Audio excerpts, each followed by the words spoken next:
What up, Bulls Nation? We've got a live CHGO Bulls coming up for y'all right around the corner. On today's show, been trying to get him on for a while, and today he joins us, one of the OGs of basketball podcasting and himself a diehard Bulls fan. We are talking to the one and only Trey Kerby. Next.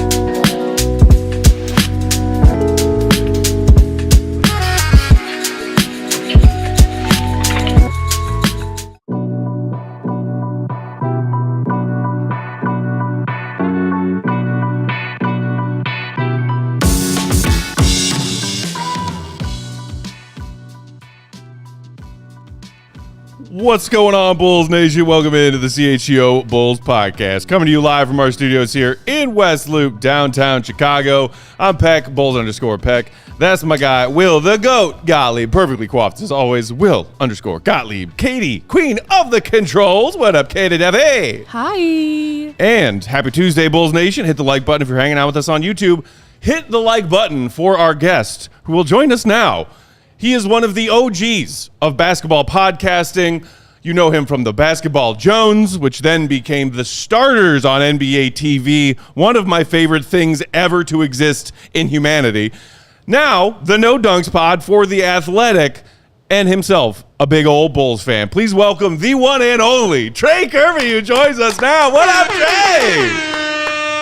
Heyo, great to talk to you guys, and I really appreciate you pulling the photo of me in a Bulls shirt holding the Larry O'Brien trophy. That's the closest we've gotten to a championship since I've been talking about the Bulls on the internet, unfortunately.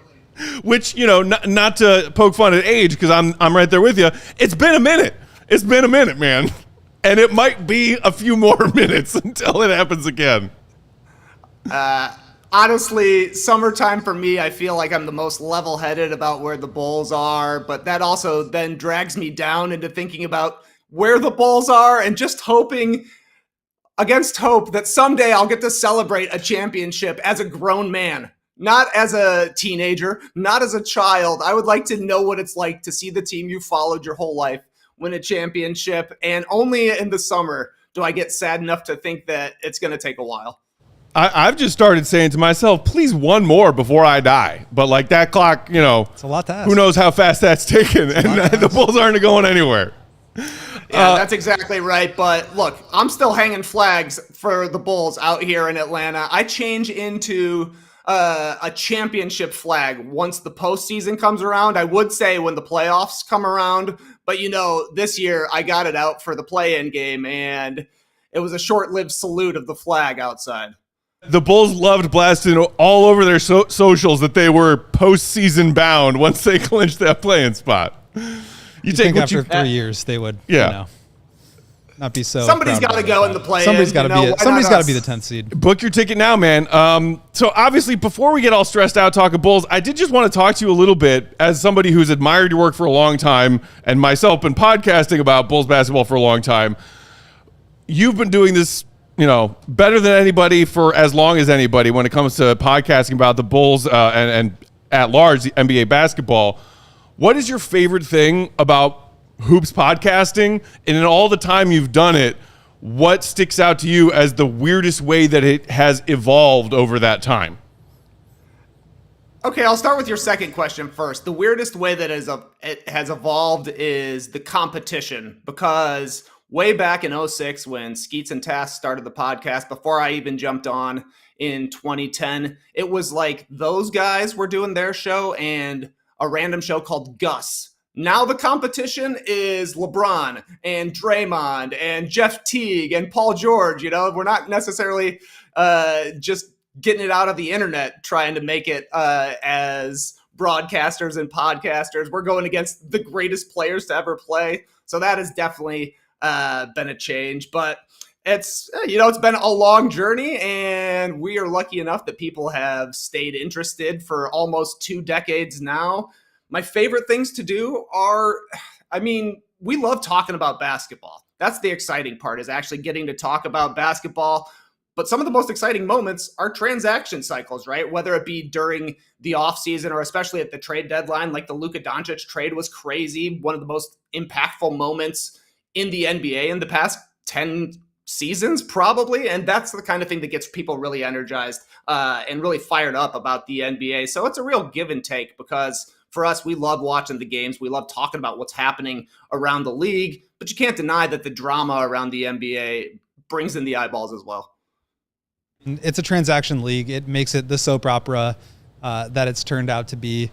Where are you at with the Bulls these days? I mean, we're kind of giving them some flack here about the play-in, but just as somebody who gets to talk about the bigger picture of the league and gets to highlight the good stories, but still, finds yourself following along with what the Bulls are doing. Where are you at with the Bulls? Well, I would like the Bulls to be better so that I wouldn't feel as bad bringing them up on a national podcast, right? Like, I feel like between me being a Bulls fan and Skeets and Tass being Raptors fans, we are giving a lot of airtime to two of the most mid teams in the NBA. I'm fired up to talk about the Bulls every day. Is somebody who lives in Vancouver excited to hear about the Bulls every day? I don't know, but I'm going to be watching the games. I care about the rotations. I'm excited to see Javonte Green playing for other teams because I know how hard he used to play when he was on the Bulls, So try as I might to lose my fandom as I get older and do more and more shows, I just feel like I'm more and more tied to them. Maybe it's because I'm a dad now. My kids are getting older and I can see them at my age and remember back what it was like. But I also feel like if I'm able to stick with it now during this, I don't think you would say down period. I think you would just say nice flat level period we've been in for the past 10 years. It's really going to feel great when we hit the upswing. At, instead of 39 and 43, 43 and 39, is that the upswing you're talking about? Unfortunately, it is. But I would love to see a number over 41 in that win column. Well, okay, let's just get this big ugly war out of the way. What's your take on the ongoing restricted free agency negotiations of one Josh Giddey? And as a second part to that question, do you feel differently about him now than when they made that initial trade to get him and send Caruso to OKC a little over a year ago? I think it's a complicated question because undeniably the Bulls are doing a pretty good job in this negotiation with Josh Giddey. They have all the leverage with no real cap space out there. Once the Nets drafted 5 ball handlers, it was kind of a given that Giddey's best landing spot was going to be with Chicago, but there was no reason for them to overpay him. I was dreading seeing like a 5-year, $200 million deal during the middle of the season. I was scared when it was going to be 5 years, $150 million, and now we're getting lower and lower to where Giddey feels like an affordable player. The other part of it is that the style of player that Josh Giddey is never going to appeal to me. I think it's hard to win with a point guard, a ball handler that can't really shoot from the outside. He definitely made strides last year. He was fun to watch, a great full court player, a great transition player, which the Bulls are pushing in that direction. He's still good, but he's just not going to be the kind of guy that I want leading the team that I'm cheering for the hardest. So I think the Bulls are going to get him on a good deal. You can't deny that AK has done a pretty decent job negotiating second contracts. Not Patrick Williams, but Ayo Dosunmu, good deal. Kobe White, good deal. And it's looking like Giddey's going to come back on a good deal that's going to theoretically be tradable if the Bulls ever decide to do that. So I'm kind of right in the middle on this one. I think they're going to end up doing pretty well, getting Giddey on a value contract. And, there could be worse guys to lead a bad team. They were fun to watch during the second half of the season when they're running up and down, flying up and down the court, playing fast break basketball. I assume that's going to be the plan. Once again, I think that Buzelis can thrive in that environment. Maybe Essengue can thrive in that environment. So I see the vision. I just don't necessarily know if I agree with the vision. 2-part question. One is, did you buy it all when the Bulls were like on that 15-5 stretch or whatever it was at the end of the season? Like, I found myself kind of believing it to a certain extent. Obviously, it didn't turn out the way that anybody would have hoped. But like, how much were you buying into that quality of play? And did that change your mind? I know you kind of just said, he's not your style of player, but did it change your opinion at all of like, can Giddey continue to improve to where maybe he's not just, a trade chip down the line? I don't really ever believe anything that happens in the second half of the season. They were better. And, I think that Buzelis made strides, Giddey made strides. They look like a cohesive team that was built the way they tried to build it. I didn't believe it when they went 14-9 with Patrick Beverley. I didn't believe it when Jalen Green scored 30 points a game in the middle of March. Weird things happen in the second half of the season. And if you give a good effort, which the Bulls did, you can be successful. So I need to see it in November and December before I'm really willing to buy into them as a long-term thing. But I think that they at least earned the right to try it again this year. See how fast they can play. See if Giddey can be a good distributor for these wings running, and see if maybe they can play a style that shocks some people. I think that's probably a big part of the reason the Bulls had success the second half of the year is they were kind of a curveball team. Then you see them get into the play-in tournament. They get absolutely smoked by the Heat. Then the Heat went on to lose against the Cavaliers by 30 points a game. So that kind of showed me just how far away the Bulls really are. It's like you were doing good when most of the league was kind of packing it in. Then once they started trying, they were left in the dust. So that makes it hard for me to totally buy into the success of the second half of the season. But at least they're fun to see play. And I think that is a stride forward when you're comparing it to previous seasons. I just love talking to logical people when it comes to the Bulls and what's going on and what we saw. It's just not to say that we don't talk to logical people every day, but it's refreshing when I talk to a like-minded person about that 15-5 stretch. We always call it, shout out to the Ball podcast. They coined the term, but Mickey Mouse March. It comes around for a reason. Weird stuff is going to happen. Some teams care about their playoff positioning. Some teams care about their draft positioning. Some teams care about development, and some teams want to make the play-in. If you push hard to get in the play-in the Eastern Conference, you can do it. I always say there's 5 teams that want to tank in each conference. And so if you're simply not one of the teams that wants to tank, you got a pretty good chance. But one of the positive things that I think we saw during that second part of the season, I don't know if you'd call it the half or the third or whatever, was Matas Buzelis. I think he's somebody that a lot of fans are kind of attaching some hope to. What did you make of his rookie season as a whole? What are your expectations and hopes and dreams for what he can become? Yeah, everything is fake in the last third of the season except for Matas Buzelis being a straight-up baller. This guy is the real deal. When I'm at my craziest, I'm like, we got the future Giannis from America in Matas Buzelis, and we got the future Giannis, Noa Essengue. In reality, I will be happy if Buzelis ends up as the future Andre Kirilenko. That's what I'm most excited about for the Bulls this year, is to see if he can be a ball handler who shows some self-creation chops. I think he's going to be a great defender. I think he's going to be, at the very least, like a good garbage man scorer as a wing. He's got great athleticism. He's really silky with the ball, and he plays so hard, which gets you halfway there in the NBA when you combine it with his athletic gifts. So I love everything. I love every flash I saw from Buzelis, and I'm just hoping that in year 2, we see an extended run of him being one of the better players on the Bulls and contributing on both sides of the basketball. Matas definitely seems to have one of those crazy, I want to be the best player in the league work ethics and mindsets, which as a Bulls fan, you got to love and appreciate. A lot of Bulls fans over the years, as we sit around and wait for Patrick Williams to be something that more than he is now. Same thing with Dalen Terry. Same thing with Julian Phillips. And now adding on to the pile of projects, Noa Essengue.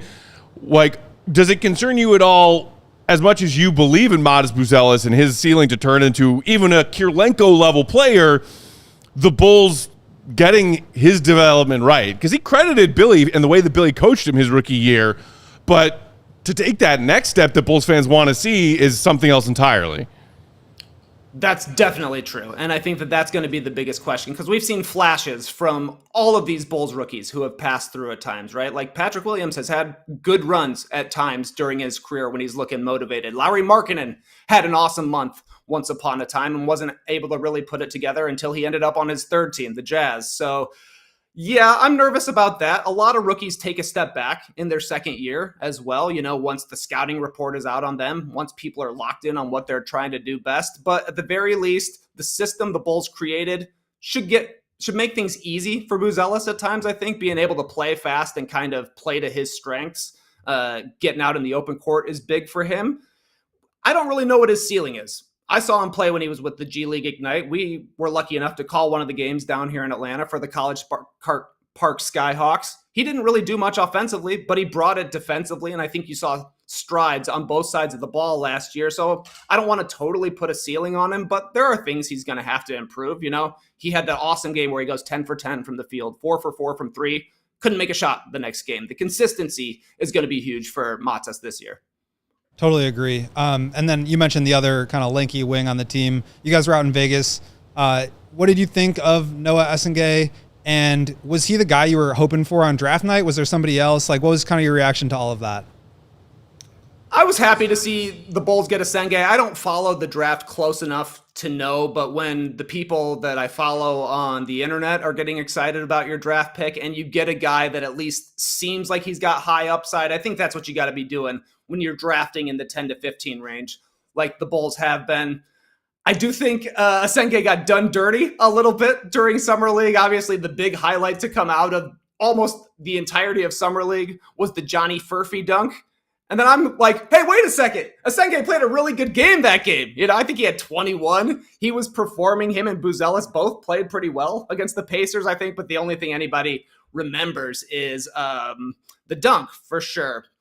I don't know what to expect from Essengue this year. I think it's going to be pretty rocky because when he got drafted and they showed his highlight tape of the things he's best at, I was like, that's a dunk, that's a dunk, that's a dunk, that's a dunk, that's a dunk, that's a dunk.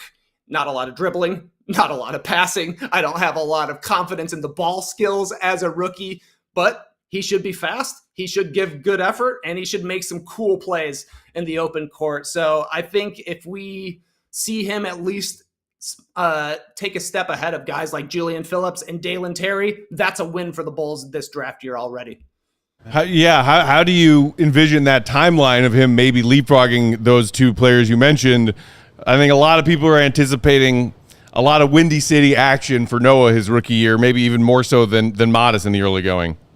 Honestly, that's probably good for Noah, is being down, playing against lesser competition, guys where he will probably have an athleticism advantage at times. I think we'll just get him used to the speed of the NBA. The physicality will definitely be different. The dude is so young, so skinny that he's going to just have to learn to take the bumps. So I'm sure he will be down in the G League for quite some time, but I think that the Bulls have to see him as having a little bit of a higher ceiling than Phillips and Terry at the very least. So will he push those guys this year? Unlikely, but I hope we see more from him as a rookie than we did from either of them. Just kind of a tangent on that one. I'm just curious, like, what the Vegas experience was like for you and the rest of your team out there. I'm sure you've been there a million times at this point, but we always have a blast. Just kind of curious to hear about your experience out there. And are you liking it? Are you tired of it by the time you leave? Like, we're just kind of exhausted by the heat and all of that, but you still find enjoyment in it? Well, that's for sure. The heat is crazy. It's pretty crazy. Ridiculous. Like, I never thought in my life that I would spend as much time in Vegas as I have. And then to do it in the middle of July is even crazier. But they're professionalizing, man. Things have grown so much for the Summer League.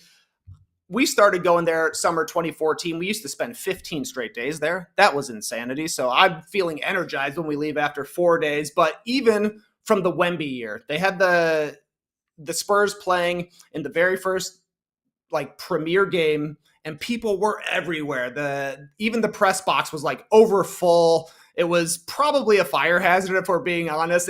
And I honestly don't think I should have been that close to Victor Wembanyama. There's no way I should be able to just look over and see him coming out of the tunnel. So this year, you know, they sent a lot of us, just give us a wristband rather than a credential. Next thing I know, I'm sitting 2/3 of the way up in the second bowl to watch Cooper Flagg's debut. So things are getting more and more professional, and I think that has its strengths, and I think that there are some detriments to it as well, because, you know, as the league is getting more and more blown up and we're taking better care of the players, we're seeing less and less of the high draft pick guys play. So you got to get there for the first weekend at this point. Otherwise, you're probably missing out. If you're just joining us, we're chatting with Trey Kerby, podcasting legend in the basketball community. Follow him at Trey Kerby. Check out the No Dunks channel. Subscribe to it on YouTube. Also available wherever you get your pods. Trey, The third big thing that AK has done this offseason, aside from holding out with Giddey and then drafting Noa Essengue, and no slight to Trey Jones with this comment, but is the Lonzo Ball for Isaac Okoro trade. I think I saw recently on your Twitter timeline a video that you were just kind of reminiscing about the good old days of a healthy Lonzo Ball and the start of that 21-22 Bulls season.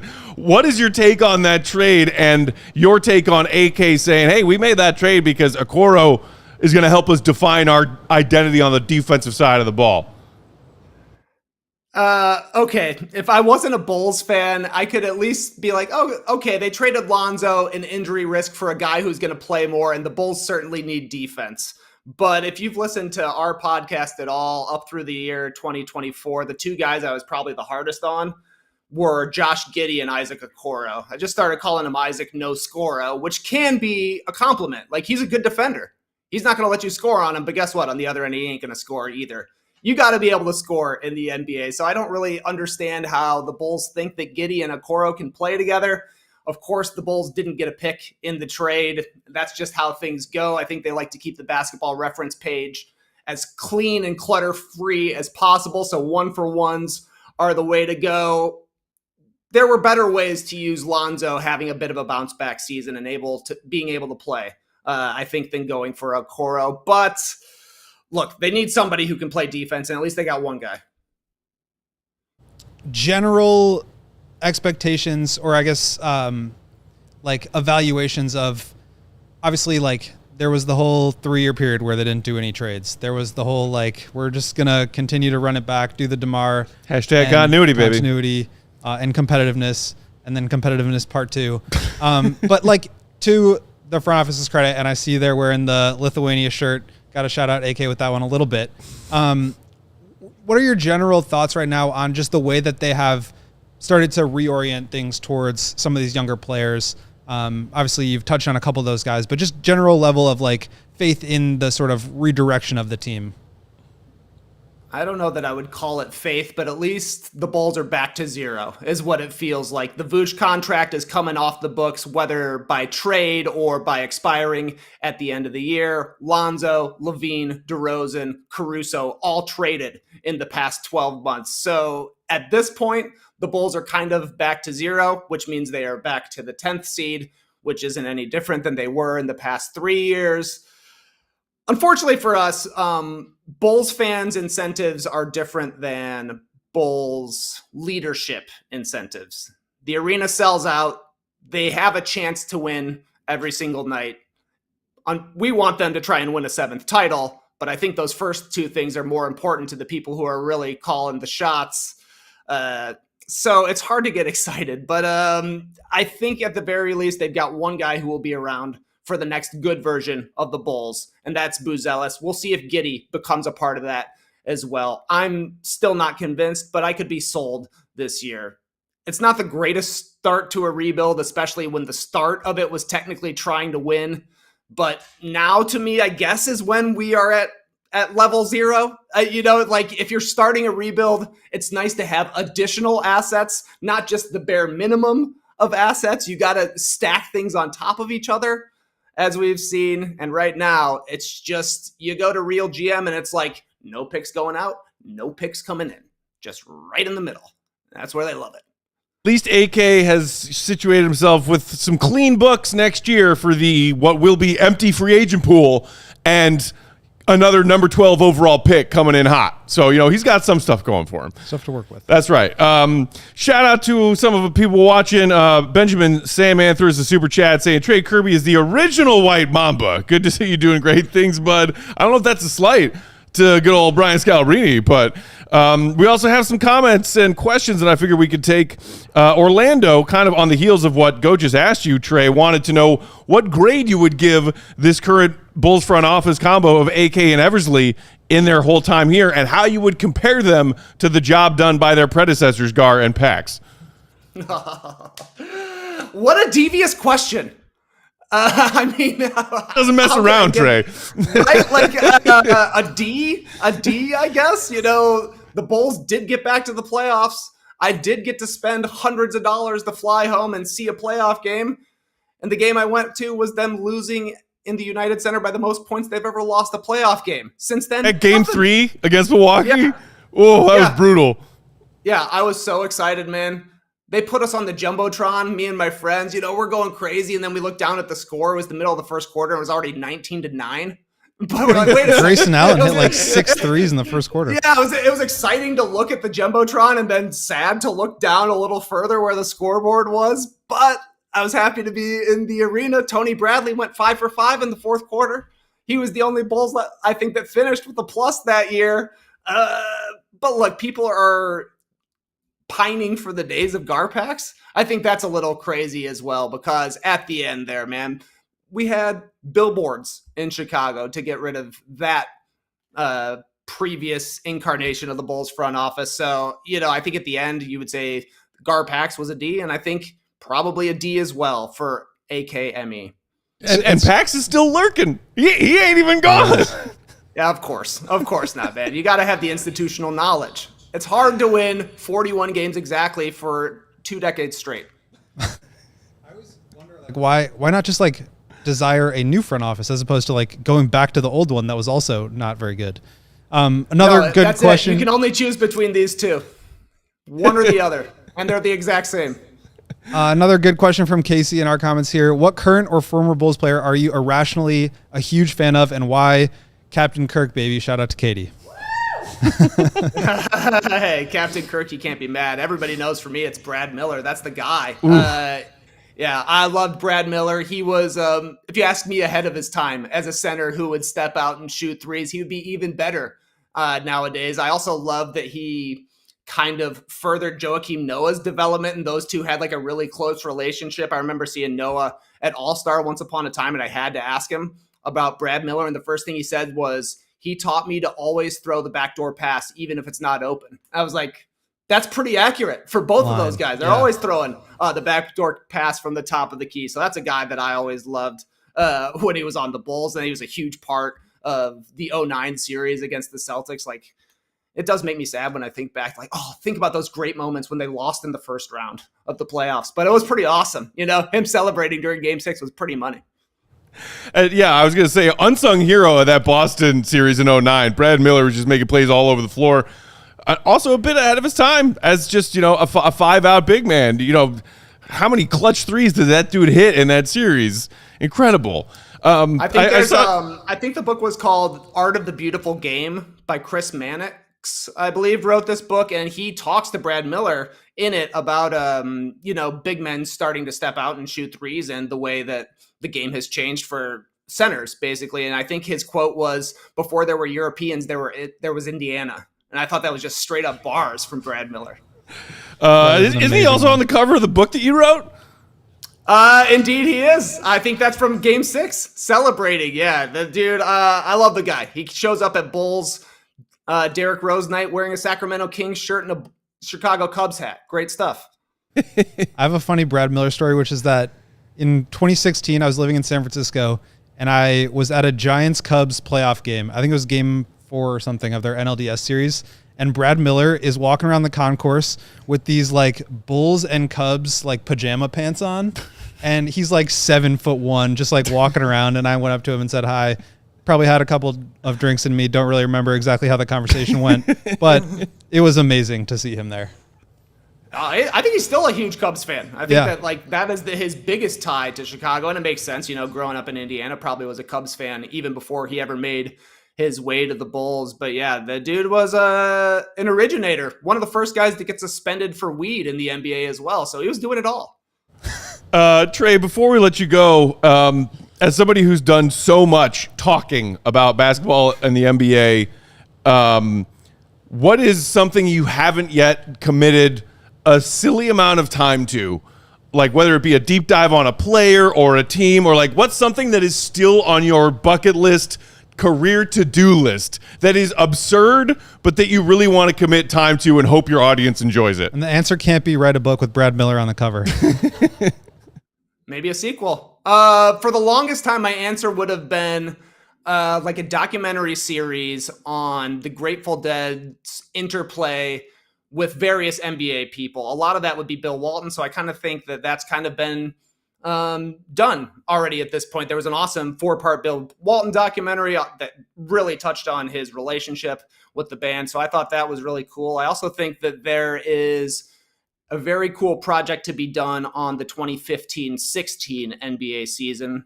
I don't exactly know what sort of form that would take, but to me, that is like, for us as adults, probably the biggest NBA season that has existed. We got the Warriors 73 wins. You've got obviously the LeBron comeback 3-1 in the finals, but the Warriors came back from 3-1 against the Thunder in that playoffs as well. That was the Aaron Gordon, Zach LaVine dunk contest in Toronto. That was Kobe Bryant's last season. So many cool things happened during that season that there's a lot of great stories to be told. We look forward to you telling them, Trey. We appreciate the time. Bulls Nation, if for some reason you aren't already subscribed to that No Dunks YouTube channel, check out their regular shows and content. And keep holding it down for us just mentally exhausted Bulls fans when you're talking hoops on the national scale, Trey. We appreciate you. Hey, in 10 years, we're going to be celebrating Matas Buzelis in Grant Park with the Larry O'Brien over his head. Come on. But it's either that or the in-season tournament trophy. It's going to be one or the other. I'll celebrate it like it really matters. I'll be there for what they get rings now, right? I'll be there for cup night, whatever they call it. Whenever they hang the banner, I would go in a heartbeat. Totally. We can't look to celebrate that with you, man. We appreciate you. Hopefully we can do this again soon. I would love to. See you guys. Thanks, Trey. Trey Kerby, Bulls Nation. That was awesome. Awesome stuff. We got to take a break here. When we come back on the other side, Goat and I are going to dive into Isaac Okoro and the state of the Bulls defense coming into this season on the heels of an impressive post-All-Star break defensively. Hit the like button for Trey Kerby. Here's some ads. Today's show brought to you by Sunnyside Cannabis Dispensary, your home for judgment-free cannabis shopping, a place where all kinds of visitors are welcome to explore, discover, and purchase a wide array of high-quality products. They've got everything you need to elevate your summer, rain, or shine. Whoo! How about that rain today? They're your one-stop shop for all your cannabis needs. They've got an expertly curated menu featuring over 100 different strains to choose from. Plus, they offer easy online ordering and in-store pickup. Get in, get out, get on with your day. So, visit Sunnyside.shop for bright buys every day. New customers can get 50% off your first 3 online purchases with promo code HICHGO at checkout to qualify. And for returning customers, use promo code CHGO50 for 50% off one Cresco Labs brand item. Exclusions apply. Sunnyside Cannabis Dispensary. Bright buys every day, only for 21 and older and Illinois Med card holders. Matt, can you ask Katie what time it is? Katie, what time is it? Game time hoot. Game time makes it easier and faster than ever to get tickets to your favorite events. Why? Because prices go down on the Game Time app closer to tip-off. They have killer last-minute deals. Killer deals! Last-minute deals. Views from your seat and the lowest price guarantee. You can save up to 60% off buying last minute for sports, concerts, comedy, theater, and more. And with zone deals, you can save even more when you choose the section and you let Game Time do the selecting. You can know your total upfront with no surprise fees at checkout. Get a panoramic view of your seat in the app before you buy, and if you find anything lower, Game Time will credit you 110% of the difference. Your purchase is covered with the most flexible customer service policy in the ticketing industry. So take the guesswork out of buying tickets with Game Time. Download the Game Time app, create an account, and use that promo code. That's right, you guessed it, CHGO for $20 off your first purchase. Terms apply. Terms apply. Again, create an account, redeem code CHGO for $20 off. Download the Game Time app today. Last minute tickets, lowest price guaranteed. We are back, CHGO Bulls, rolling along live on Tuesday afternoon. Peck, Big Dave, Katie on to get your goat. Sorry, force of habit. His name happens next. Will to go Gottlieb. I didn't even hear it. Neither did I at first. I was like, wait, did I just say always, Dave? Muscle always memory. next. Muscle memory. Dave's always next. Oral muscle memory. Shout out to Trey Kerby. That was so cool having him on. It was on our to-do list for a while.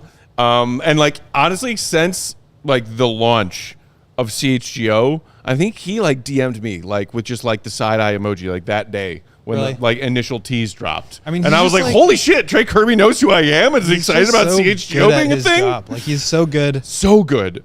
We just, I hope we can have him on again. That was awesome. And I love that. I got to tell him before we went live when we were just chatting, backstage as it were, to those of you who hang out and watch our show, who used to watch me and Big Dave on Bulls Outsiders back in the day, I was like, when I heard about the auditions for that show, I was like, holy crap, NBC Sports Regionals are finally doing what I've hoped would do as I'm trying to do what I am doing, which is make a team-specific version of the starters on NBA TV, which I watched with Trey and his crew and loved as a concept for a show. It's like, hey, let's talk NBA, but from a NBA fan's perspective. And he and his crew doing that show and doing it so well is what had me so excited to do that gig for a while, and the reason I love doing this one.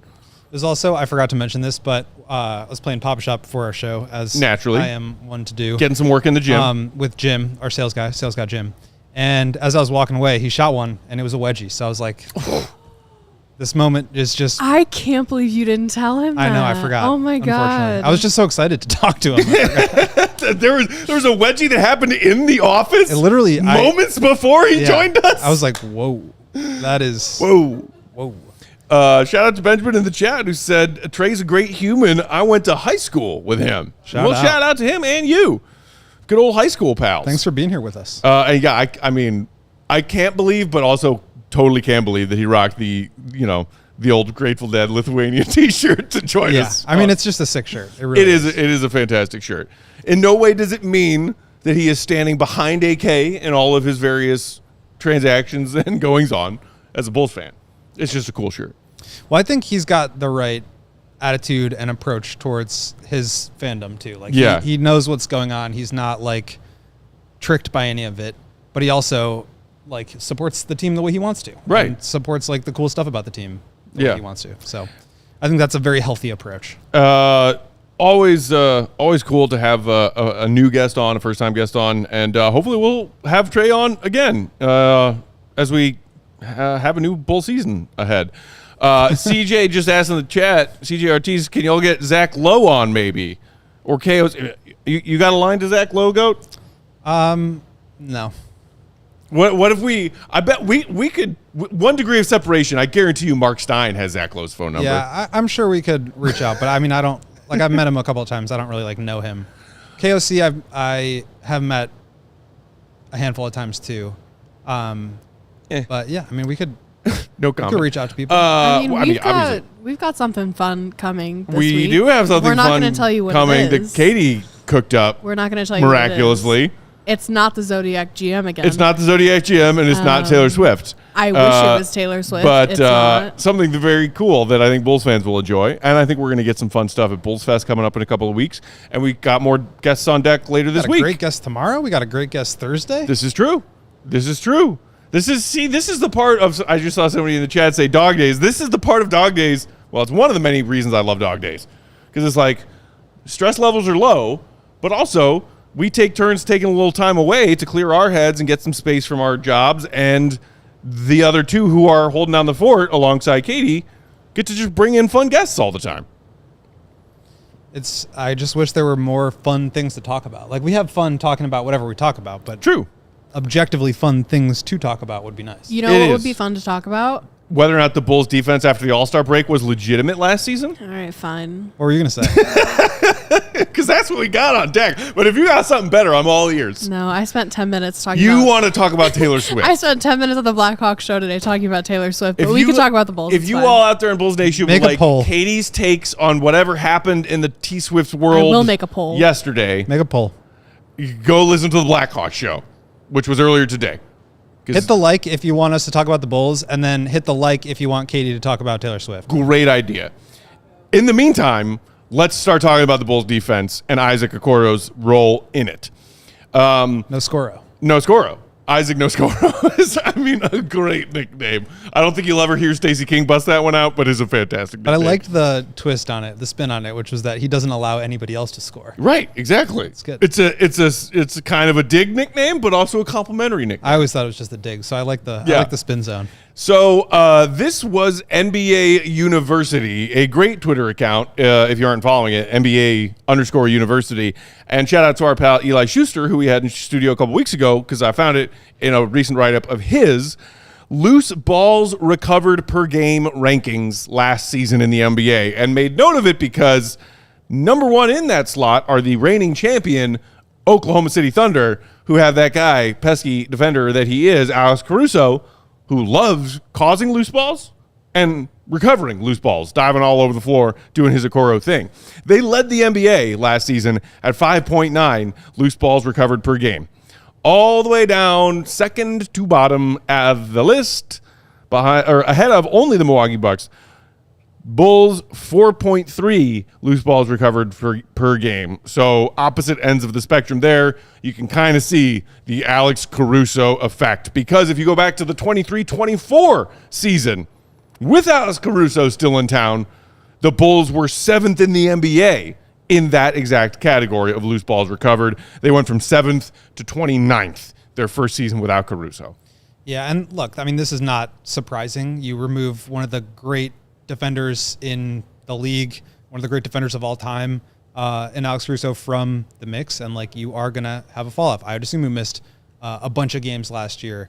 And so they just don't really have the personnel to be able to go out and generate a lot of those events. But this took me down an interesting rabbit hole of just looking at some of the hustle stats on NBA.com, and across the board, I think the Bulls were just not super active, except for in a couple areas. So you look at deflections, they were 4th from the bottom at 14.2 per game. The loose balls, as we mentioned, pretty low in that category as well.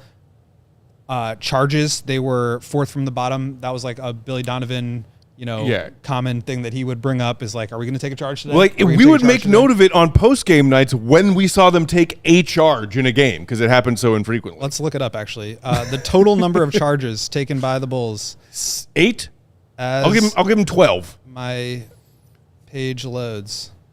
This is really good podcasting. I'll come back to it. Please But in any event, what I did find out was that they actually did a really good job of contesting shots. They were quite high in contests, and now we're loaded. The Bulls had 13 total charges. Oh my God, I guess 12 on the year in an 82-game season. And like, that doesn't define whether you're a good defensive team. The Clippers were, I believe, a top 5 defense this year.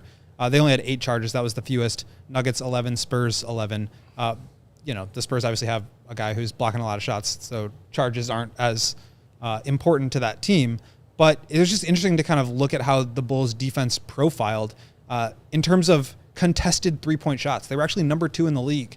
And so when you think about it that way, they were really not selling out, but like aggressively rotating out to shooters, trying to run them off the line, but then just didn't have the personnel in terms of rim protection to be able to make up for that. And that's how you ended up, one, allowing high 3-point frequency and accuracy by your opponents. When you're running teams off the line, they get downhill and then they make the next pass.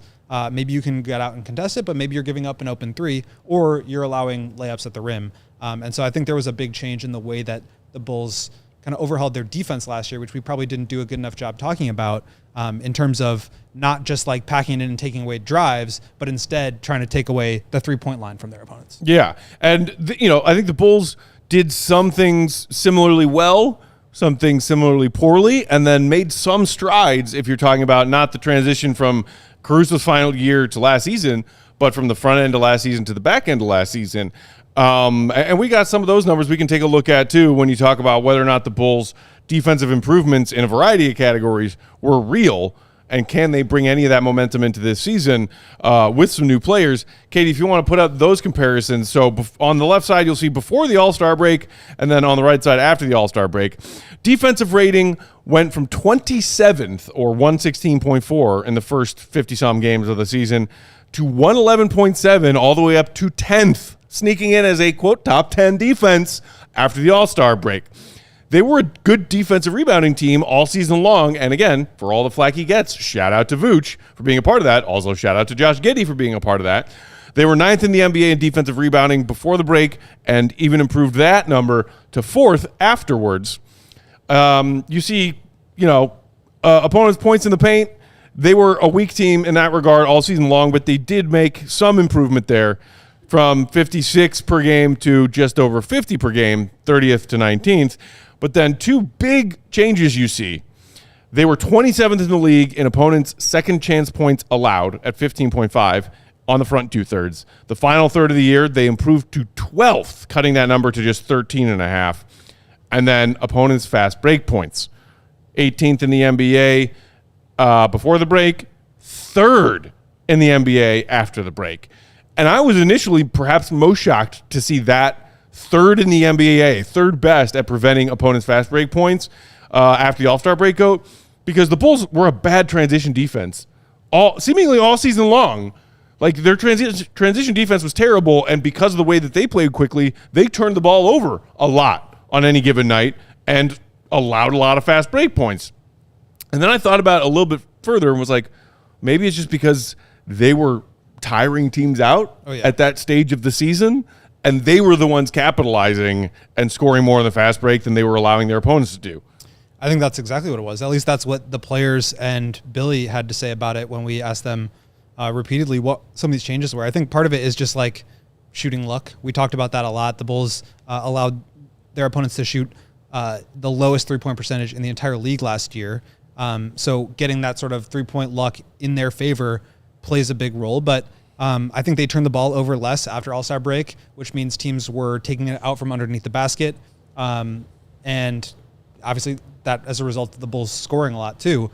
So you put all those things together. The Bulls are scoring more. They're turning it over less. That forces teams to have to walk it up. And then they're tired playing against the Bulls, trying to get up and down the floor with them. I mean, we talked about it. I don't have the numbers exactly in front of me, but like in the fourth quarter, teams were just like completely collapsing against the Bulls, and they were able to make these incredible comebacks. A lot of that just had to do with their conditioning, and they kept on saying like, we're the best conditioned team in the league. We're wearing teams out. This is our plan. This was like what we're going to do all along. And to their credit, it did work for them. But as we talked about with Trey, it's like, okay, you did that for the last 20 games of the year, and then in the game that mattered, it didn't work. So is that real, or is that a product of sort of the environment and the competitiveness of some of the games that you're playing down the stretch? Right. We got to knock out a couple more quick ads right here because we talked the first full half hour with our pal Trey. We'll come back on the other side and talk about how Okoro fits into this equation of the Bulls maybe being a better defensive team this upcoming season. Hit the like for Swifties! Or hit the like if you don't like to. Today's show brought to you by Four Seasons Heating, Air Conditioning, Plumbing, and Electric, which has been serving Chicagoland for over 50 years. Now is the time to get your AC checked out, and Four Seasons experts are ready to help you with AC installation, maintenance, and repair.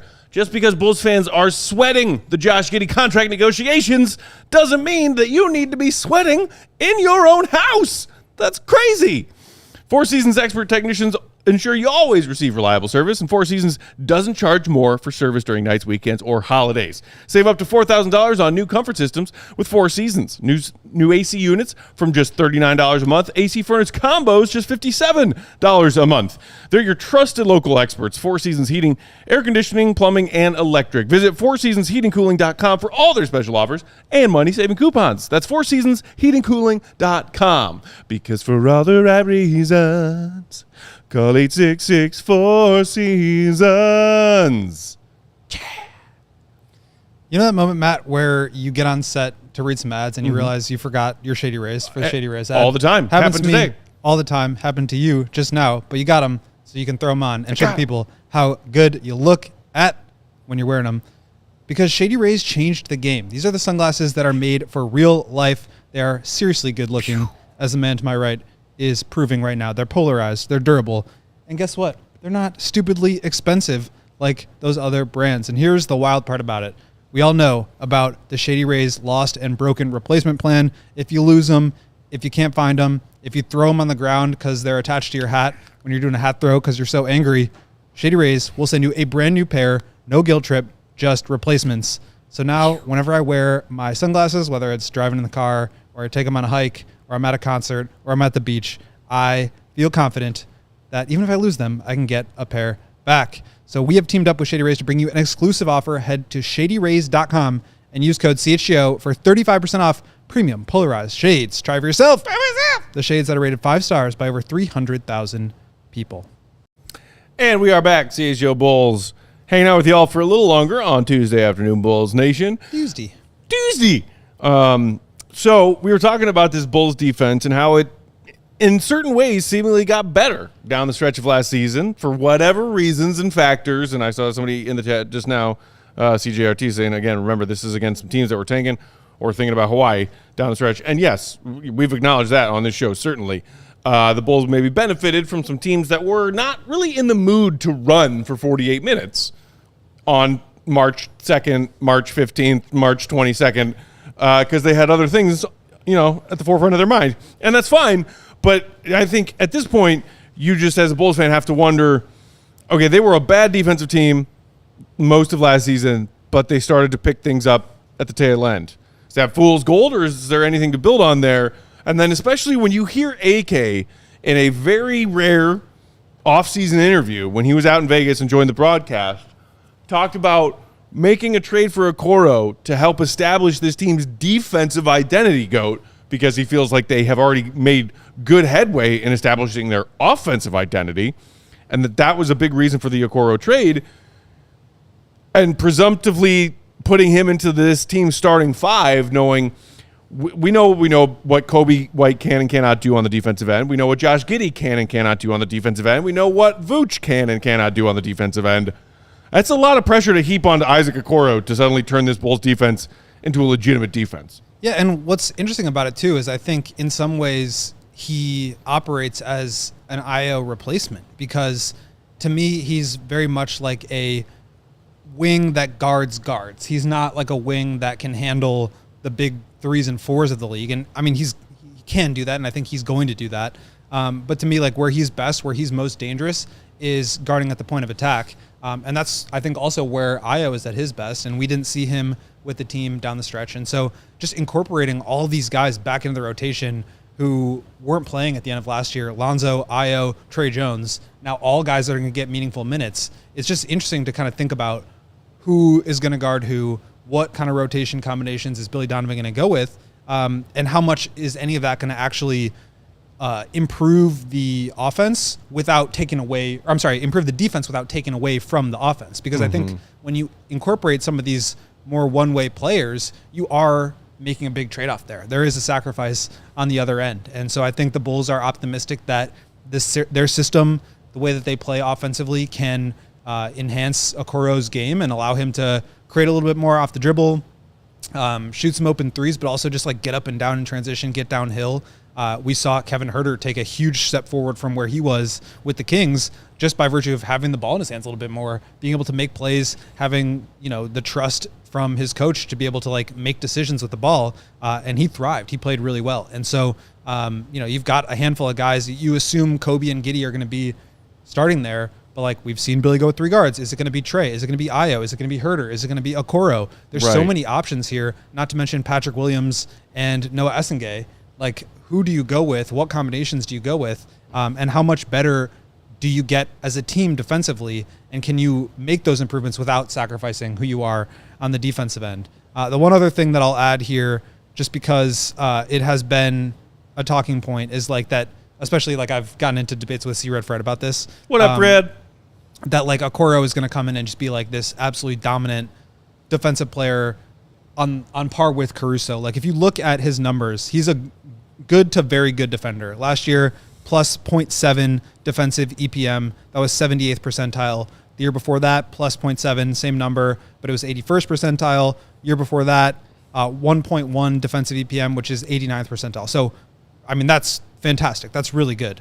But like to put him in the same category as Caruso, or to say that he's going to have that same impact. I mean, Caruso was number 1 in the entire league in defensive EPM, not just like 80th percentile, but 100th percentile. Yeah. And I think the difference between good and very good is a big gap, but a difference between good and elite is a bigger gap. And the difference between good and not very good or elite, but the very best is a huge gap. And so I think he's going to help. I think he's going to make this team better and give Billy more options, but I don't think he's going to overhaul the defense in the way that Caruso can. And you were talking a little bit ago about this Bulls team's inability to draw fouls or unwillingness to draw offensive fouls last season.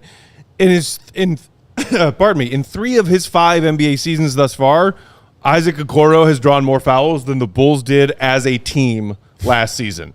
His rookie year, he drew 14. Second season, 22. Third season, 10. 23-24, he drew 15, and he drew just 5 offensive fouls last season when, it should be noted, he only played 55 games, only started 22 of them, and saw his role diminish a little bit. But even still, you're talking about a guy who draws fouls better than anybody who was left on this roster now that Caruso's gone. And I just saw Dreads in the comment ask, like, can we trade for Caruso back? And you talking about him not being able to fill Caruso's shoes.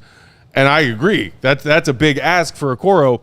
But what you might be able to ask for or hope for as a Bulls fan is like, can he do some of what Caruso did, whether it is the physical act of drawing fouls or trying to wreak havoc, creating loose balls and then chasing down those loose balls, but distilling that through his teammates? Because I think you saw sometimes when Caruso played that level of defense and that level of defensive intensity, it bled around to his teammates who say, man, if one of my teammates is playing defense this hard, I got to step my defense up. And on top of that, the way that Caruso was a vocal leader, especially on the defensive end, both when he was on the floor and even off the floor, calling out switches, calling out defensive assignments, calling out screens that were incoming.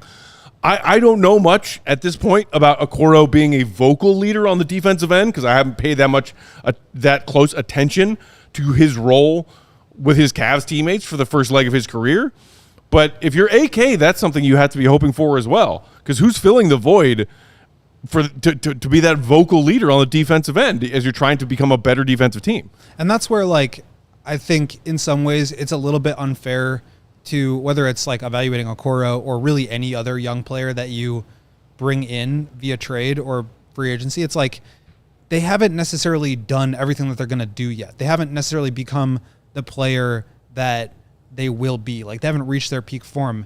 And I think for Okoro especially, this is a guy who has been part of top 5 defenses before. He has, a handful of years in the league now. I think this is going to be his 6th year.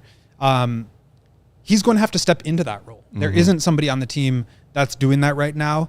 And I think he's got the tools and the skill set to be able to execute individually. And so I think it's going to be sort of taken upon him to be that defensive vocal leader. And he needs to step up into and grow into that role. It's not just something that he either has or he doesn't have. Like, that's something I think he can get better at over time, and something that I imagine the Bulls will task him with, because, like I said, there's just not a lot of other guys that can really slide into that role as from a leadership perspective. Yeah, and it makes you wonder what kind of defensive assignments Okoro will be taking and how creative Billy Donovan might feel like being on switching Okoro onto some guard responsibilities when the Bulls are facing really challenging backcourt matchups on certain nights. If he wants to put Okoro on whoever is the more lethal backcourt person to guard on any given night, and switch Kobe White and or Josh Giddey onto somebody else,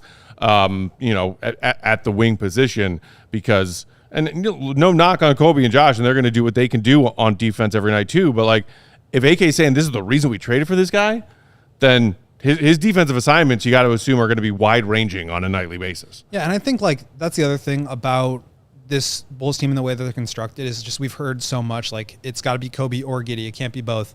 And I think that's probably a little bit overblown. We've seen teams succeed without necessarily having 5 two-way players. Obviously, the Thunder are the exception to that rule. The Celtics, when they had Derek White and Drew Holiday and Tatum and Brown and all those guys, they were able to be the exception to that rule. A lot of teams, they do have defensive weaknesses. Even the Pacers, Halliburton is a very poor defender. He gets some steals away from the ball. He's engaged, but he's not somebody that you can't take advantage of in isolation or in pick and roll. Same thing with Luka Doncic. He's meat for a lot of these teams. They just go after him every single time. And so I think it's okay to have guys that are subpar defenders. It just means that you have to have the infrastructure to make up for that. And so I think Okoro is the start to that. It becomes harder when you have 2 or 3 or 4 of those guys, maybe impossible. But I do think that if he can just be consistent with his jump shot and not be somebody that teams ignore on the offensive end, that he's going to provide real value because he is going to be a really high level defender. And so you just have to find the right pieces that you can plug in and develop the infrastructure around those guys to make them work, so that you're not in a situation where each of them is getting picked on. And we saw that obviously in the play-in tournament, where it was just you can't start Vooch and Kevin Huerter and Giddey and Kobe and expect to have a good defense. But so maybe if you introduce some good defenders in there, you can start to take on some of those assignments. For some reason, the Nuggets game is sticking out in my mind, where Giddey was guarding Jamal Murray, and he did an okay job on possessions, but it's Giddey should be the 4 defensively, Kobe should be the 2. You should just have a guy that can take on the best offensive player every night. Yeah. And whether it's a point guard or a shooting guard or a power forward, I think Okoro might just be that guy who just does whatever he needs to. It ain't Patrick Williams, that's for sure. We'll pause the conversation there for today. Again, shout out to Trey Kerby, who joined us earlier in today's program. Such a treat to talk to him. Bulls Nation, you know and love his coverage of the Bulls in the NBA. He's going to hold it down for us out there, talking on the No Dunks program. Katie, before we go, poll results.